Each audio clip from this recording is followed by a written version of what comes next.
మేము మచాడో అనేటువంటి మహిళకి వెనిజులాకు సంబంధించి ఈ శాంతి బహుమతి ఈ నోబెల్ ప్రైజ్ ఇచ్చామని చెప్పారు. అమెరికాకి ట్రంప్ ఎలాగో ఈ ఆంధ్రాకి 2 పంపులు వాళ్ళు తయారైనాయి. ఓ పంపేమో తండ్రి కొడుకు కొడుతుంటాడు, ఇంకో పంపేమో కొడుకు తండ్రి కొడుతుంటాడు. ఈ 2 పంపులు కలిసి నిన్న స్విట్జర్లాండ్లో ఆ పని మీద ఉన్నాయి. నేను ఒకటే అడుగుతా ఉన్నా, మీరు ఇంత గొప్ప, మాకన్నా గొప్ప విజనరీ లేడు. నాకు తెలిసి నా జనరేషన్కి లేదా అక్కడ ఉన్నవారు అందరూ కొంతమంది నాకంటే పెద్దవారు ఉండొచ్చు, కొంతమంది నాకంటే నా వయసు ఉండొచ్చు, చిన్నవాళ్ళు ఉండొచ్చు. బహుశా మన జనరేషన్కి నాకు తెలిసి చాలామందికి, నాకు తెలిసి ప్రపంచంలోనే అతిపెద్ద ఆ బ్యాట్స్మెన్స్లో గొప్ప బ్యాట్స్మెన్ అని చెప్పి కీర్తించినటువంటి పరిస్థితులు సర్ బ్రాడ్మ్యాన్ దగ్గర నుంచి ప్రపంచం అంతా కీర్తించింది. ఎప్పుడన్నా సచిన్ టెండూల్కర్ గారు ఈ ప్రపంచంలోనే నేనే దిగ్గజ బ్యాట్స్మెన్ని, నాకన్నా గొప్ప బ్యాట్స్మెన్ లేడు అని చెప్పి ఎప్పుడన్నా చెప్పుకోవడం చూసామా? కానీ మన కర్మ ఏంటంటే, నేను విజనరీ అని చెప్పి చెప్పుకునేటువంటి గొప్ప నాయకుడు దొరికాడు మనకి, చంద్రబాబు నాయుడు గారు. ఆయన విజనరీ అని చెప్పి ఎవరన్నారు? ఆయనే అన్నాడు. ఎవరో ఒక ఆయన ప్రెస్ మీట్లో ఇలా 1-to-1 ఇంటర్వ్యూ అవుతుంటే ఆయన అన్నాడు, నాకెవరు ఏం చెప్పక్కర్లేదు, నేను భవిష్యత్తుని ఊహించిస్తాను, నేను భవిష్యత్తుని ఊహించుకొని ఏం జరుగుతుందో చెప్పేస్తాను, నేను విజనరీ అన్నాడు.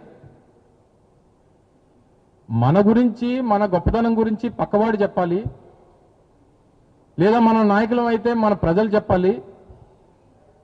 మనం మంచి పనులు చేస్తే మన పనులు మాట్లాడాలి తప్ప, మనకు మనం గొప్పలు చెప్పుకునేటువంటి దాంట్లో నేను గొప్ప విజనరీ అని చెప్పుకునేటువంటి వ్యక్తి చంద్రబాబు నాయుడు లాంటి వ్యక్తి మన ఈ రాష్ట్రానికి దొరకడం మన దౌర్భాగ్యం. నిన్న నా మీద కూడా కొన్ని వ్యాఖ్యలు చేశారు. పర్సనల్గా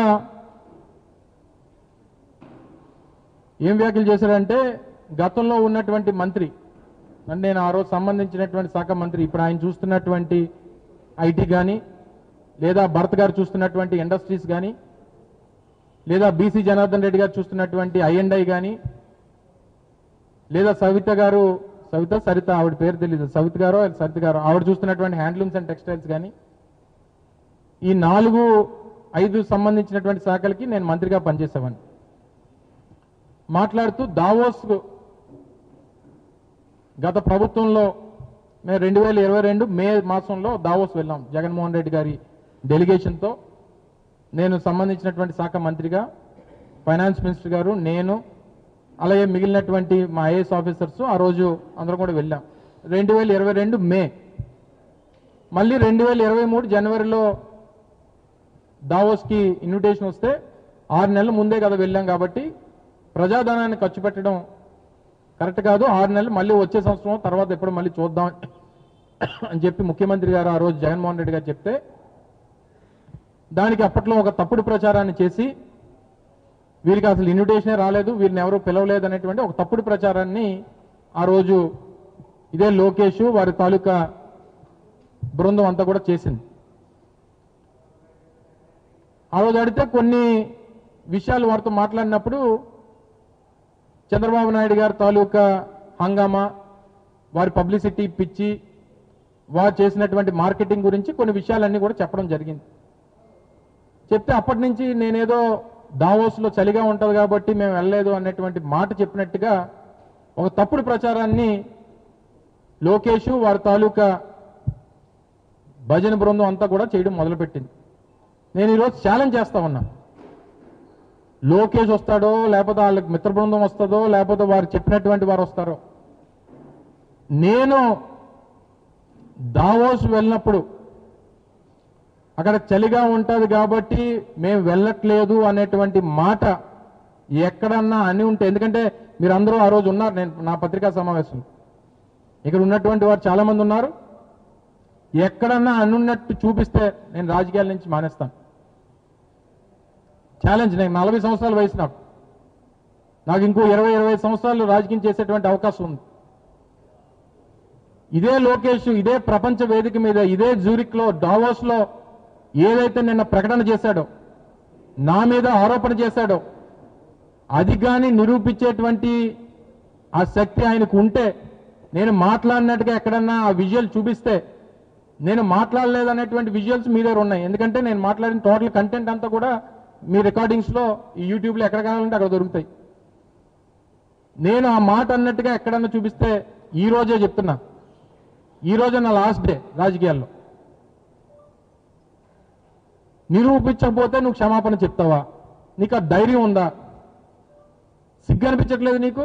ఒక ముఖ్యమంత్రి కొడుకుగా ఉండి ఈ ఫేక్ న్యూస్ని, ఈ ఫేక్ వార్తల్ని, లేకపోతే ఈ కట్ కాపీ పేస్ట్ మెటీరియల్ని తీసుకొని వచ్చి తప్పుడు ప్రచారం చేసి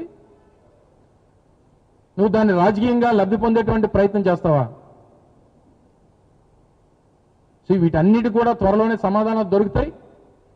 మీరు చేసినటువంటి పాపాలు, మీరు చేస్తున్నటువంటి అన్యాయాలు, అక్రమాలు, ప్రజలకు చేస్తున్నటువంటి అన్యాయం అంతా కూడా ఈ 2 సంవత్సరాల్లో ప్రజలు తెలుసుకున్నారు. తప్పకుండా రానటువంటి కాలంలో వీటన్నిటికీ కూడా జవాబు ప్రజలు ఇస్తారనేటువంటి విషయాన్ని మరొకసారి ఈ సందర్భంగా తెలియజేసుకుంటూ, వెళ్ళిన పని చూసుకొని రావాలి. రాష్ట్రం కోసం, రాష్ట్ర భవిష్యత్తు కోసం, రాష్ట్ర అవసరాల కోసం మీరు వెళ్ళినటువంటి పని ఏంటి, మీరు చేస్తున్నటువంటి పనులేంటి? సో దయచేసి ఇప్పటికన్నా ఈ పనికిమాలిన మాటలు మానేసి, ఈ పనికిమాలిన ఈ ఆరోపణలు మానేసి, మీ గురించి మీరు డప్పు కొట్టుకోవడం మానేసి, మీ గురించి మీరు భజనలు చేసుకోవడం మానేసి, రాష్ట్ర అవసరాలు, రాష్ట్ర ప్రయోజనాలు, రాష్ట్ర పెట్టుబడుల గురించి బుర్రబెట్టమని చెప్పి మరొకసారి ఈ ప్రభుత్వ పెద్దల్ని మీ ద్వారా ఈ సందర్భంగా కోరుతా ఉన్నా. Thank you.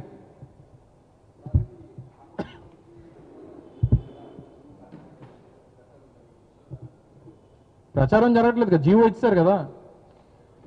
అదే చెప్తున్నాను కదా, అత్త సొమ్ము అల్లుడు దానం చేసినట్టు వీరికి కావలసినటువంటి సంస్థలకి, వీరు లోపాయికారిగా చేసుకున్నటువంటి ఒప్పందాలు చేసుకున్నటువంటి సంస్థలకి కారు చౌకగా లేదా ఉచితంగా, మొన్న మా సోదరుడు ఉదయ్ అని అడిగినట్టున్నాడు ఆ ప్రశ్న. సార్ 99 పైసలకి ఇస్తానంటే మొత్తం 99 పైసలకి ఇస్తాను, ఏం చేస్తావు సార్ అని అడుగుతున్నాడు.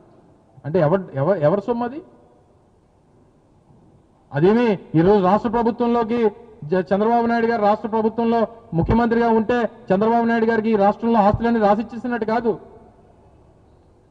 లేదా చంద్రబాబు నాయుడు గారి కొడుక్కి ఆ ఆస్తులన్నీ రాసిచ్చినట్టు కాదు. ఆయన ఎవరికి కావాలంటే వారికి దానం చేసుకోవడానికి. అది రాష్ట్ర ప్రజల తాలూకు సొత్తు. ఈ రాష్ట్రం ఈ పబ్లిక్